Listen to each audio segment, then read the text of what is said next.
would, and it just never worked out that way going into the following season either because of injuries or I wasn't up for it. But I don't know. I mean, if those guys do it, I mean, those are superstars in our league.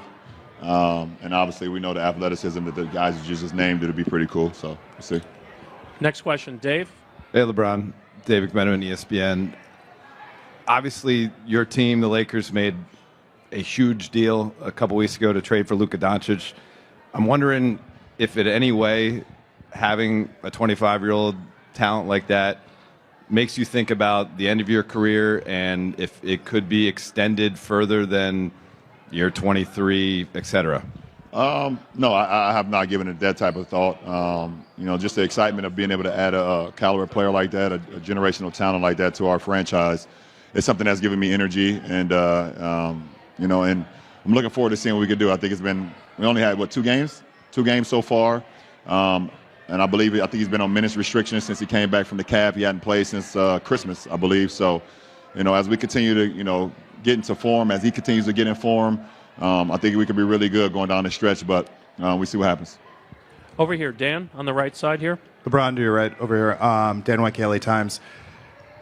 Curious as to your thoughts just about the overall sort of state of the league. You've been through a lot of stuff in your 2 decades in it. Where do you find the game to be right now? What ways could it be better? And what ways maybe is it better now than it was when you started? Well, the fact that how many international channels and places and players that come into our league and viewers that we have all over the world, the game continues to expand, and that's a great thing for our game. We love our game. The game of basketball is beautiful. It's done so many things for us players and everybody in this room as well to be able to cover it. So, we always just trying to find out ways or figure out ways how we can continue to build the game, how we continue to make it better and better. And it's better for when I entered the league in 2003. And hopefully that it continues to be even better when I'm done playing as well. Next row back, David. Brian, David Aldridge with The Athletic. To kind of follow up on Dan's question, you had said about a couple months ago that you had thoughts about where the game was going, and you talked about threes and things like that, and you said this wasn't the proper forum to discuss it. I wonder if today is a more proper forum to discuss it. And also, ideally, if you could have the game look the way you think is the best way to play basketball, would it look like it's played now, or would there be differences? The game can always continue to get better and better, but that's just for all of us to try to figure out what's best for our sport. We want to continue to engage in our viewership, continue to engage in our consumer that loves our sport, and continue to understand that the guys that play the game and have their minds on how we can continue to improve the game. To answer your question, no, this is definitely not the room. There's too many faces. I have no idea who it is in here, so I would not open up to this room about that. But I'm definitely always trying to, have thoughts and questions and hopefully solutions. That's the most important of how we continue to build our game. That's what's most important. Back left, Tim Reynolds on the left. LeBron, Tim Reynolds, AP. This is not the how many years left question, but now that you're 40, year 22, all these accolades, obviously, how do you balance still being in the moment and trying to win championships and doing all the things that you're wired to do versus knowing that the finish line is obviously closer and appreciating what you've done and where you are? I think they merge right into one another. I think I have a great appreciation for the moment because I understand that it's not going to be a lot of moments going into the future. Whenever that time is whenever that time comes. So you have an opportunity to really, really, truly appreciate every single moment. And take it all in, no matter the goods, the bads, the adversity, whatever comes with the day-to-day process of being a professional and still trying to play for championships, but more importantly, just engage in every single day and every single moment of being able to do what I love to do. And I've been doing it for such a long time. I've been a professional for 22 years.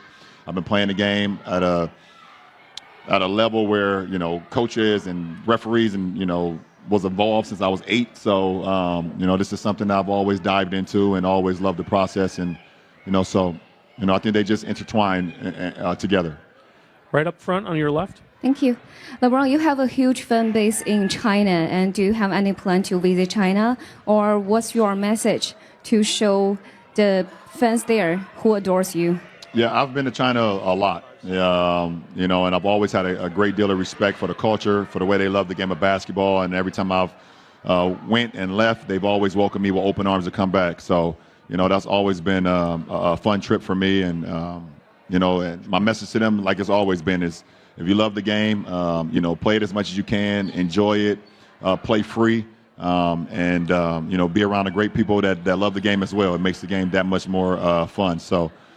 It's always been a treat, either if I was going there for Nike or the NBA or for the Olympics. You know, always had a good time. Hey, Bron, Melissa Rowland, Fox Sports. I hear your voice, Melissa. Oh, okay, there you go. There you go. Wemby said that he had a list of questions that he wanted to ask you. What advice would you give him and the other young guys who are hoping to have a career that resembles yours?